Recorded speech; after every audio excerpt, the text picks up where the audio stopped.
Voici une vidéo très rapide sur une étude intéressante que j'ai trouvée et en plus elle est sortie il n'y a pas longtemps, avril 2017, que je pense va intéresser beaucoup de monde.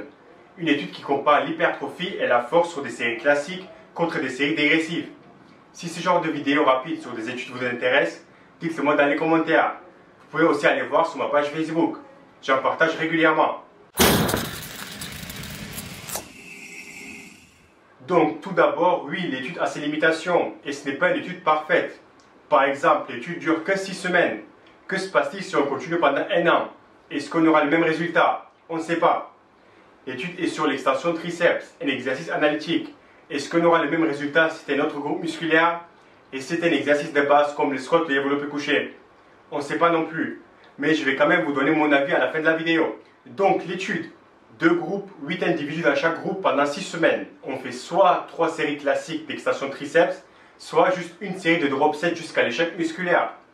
Le premier groupe a fait une série de 12 répétitions, où la 12e répétition était l'échec musculaire. Ils ont récupéré 1 minute 30, refait 12 répétitions, 1 minute 30, puis 12 répétitions toujours avec la même charge. Le deuxième groupe a fait 12 répétitions. Direct, ils ont diminué la charge de 20%, assez pour faire encore quelques répétitions. Et puis encore une fois, diminuer la charge pour refaire quelques répétitions. Et chaque série était jusqu'à l'échec musculaire. Ils ont pris toutes les mesures et données nécessaires avant et après les 6 semaines. Leur alimentation était aussi surveillée pour qu'il n'y aura pas de facteurs externes qui peuvent perturber les résultats. Et ils ont découvert qu'au niveau hypertrophie, le groupe avec le drop set a progressé 10% contre 5% de séries classiques.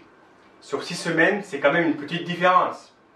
Au niveau force, sur 12 répétitions, car tester un max sur une extension de triceps n'est pas très pratique, le groupe drop set a progressé de 16,1%, tandis que le groupe classique 25,2%. Là aussi, il y a une petite différence. Voilà. Comment est-ce que vous pouvez utiliser ça avec vos entraînements? Honnêtement, pour moi, ça ne fera aucune différence sur le long terme. Mais ça ne fera pas mal qu'en fin de séance, sur un exercice analytique, si vous avez par exemple 3 séries à faire du drop set sur la dernière série. Est-ce qu'on aurait eu les mêmes résultats sur un exercice de base comme le développé couché? Je ne sais pas, mais si je devais parier, je dirais que non, pas du tout. Au développé couché, selon les individus et selon comment tu exécutes le mouvement, ce n'est pas forcément les pectoraux qui se fatiguent en premier.